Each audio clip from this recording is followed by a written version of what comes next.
बुलढाणा जिल्ह्यातील जळगाव जामोद येथील भूमी अभिलेख कार्यालयात अधिकारी कर्मचारी दलालांच्या संगनमताने तालुक्यातील नागरिकांची मोठ्या प्रमाणात आर्थिक पिळवणूक होत आहे। नागरिकांकडून पैसे घेऊन कागदपत्रे दिली जातात।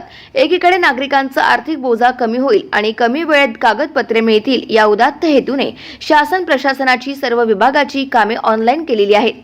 असे असताना जळगाव जामोद येथील भूमी अभिलेख कार्यालयात अधिकारी कर्मचारी सेतू चालक आणि दलालाच्या संगनमताने नागरिकांचे ऑफलाईन अर्ज करण्याची शिफारस केली जाते। नंतर पुन्हा सेतूवर जाऊन ऑनलाईन अर्ज मागवण्यात येतात। हे अर्ज एका ठराविक सेतू चालकाकडे पाठवण्यात येतात। सेतू चालक हे अर्जचे 10 ते 15 रुपये न घेता नियमबाह्य पैसे घेत आहे। तसेच काही नागरिकांना ऑनलाईन पद्धतीने अर्ज केल्यास 150 रुपये भरावे लागतात, परंतु 100 रुपये दिल्यास कागदपत्रे तसेच काढून दिली जातात। त्यामुळे तालुक्यातील नागरिकांची मोठ्या प्रमाणात आर्थिक पिळवणूक होत आहे। याकडे वरिष्ठांनी लक्ष देण्याची गरज आहे।